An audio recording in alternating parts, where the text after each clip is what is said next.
सुभद्रा योजना रे पुणी थरे आसिला आउ एक नुआ अपडेट। आउ जदि जेउ माने टंका पाई नाहंती फोर्थ फेज रो आसीबाकू थिला डिसेंबर मास 25 तारिख रे, किंतु टंका पाई नथिबा हिताधिकारी माने केबे टंका पाइबे ताहार तारीख आ कोन रहिछि अपडेट संपूर्ण अपडेट जानिबा पूर्वरु चैनल जदि प्रथम थर पय वीडियो देखुछन तबे चैनल टिकु सब्सक्राइब करंतु। आ जदि फेसबुक रे वीडियो देखुछन तबे पेज टिकु फॉलो कर नियंतु।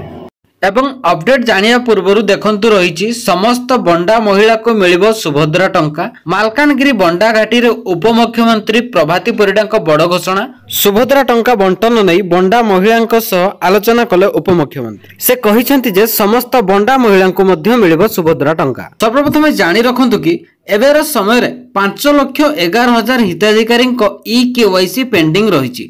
किछि जण मध्ये ओटीपी बेस रे ई केवाईसी करिथिले, आउ किछि जण हिताधिकारी बायोमेट्रिक बा फिंगरप्रिंट माध्यम रे ई केवाईसी करथिले, किंतु एबे सरकारक कहिबा अनुसार फिंगरप्रिंट माध्यम रे ई केवाईसी करबाकू पड़िबो।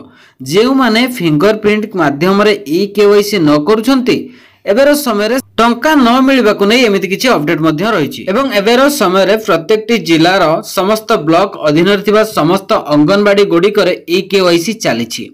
आउ जदि आपणकर मध्य ई केवाईसी पेंडिंग रहिछि यथा शीघ्र ई केवाईसी प्रॉब्लम सॉल्व करंतु, नचेत मो सेवा केंद्र बा जनसेवा केंद्र गुडी करे ई केवाईसी मध्य करि परिबे।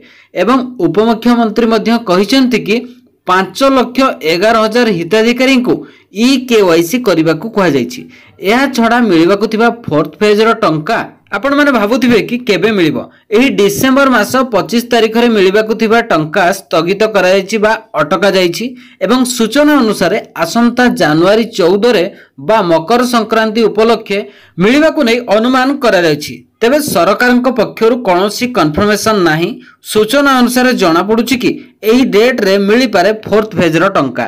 एवं जानि रखंतु कि आपण मानकर जदि ई केवाईसी पेंडिंग रहिछि तो आपण माने यथा शीघ्र ई केवाईसी प्रॉब्लम सॉल्व करंतु, नचेत एथरक मध्य पेंडिंग रहि जिवो आपणकर फोर्थ फेज रो टंका जाकि प्रथम किस्तिर।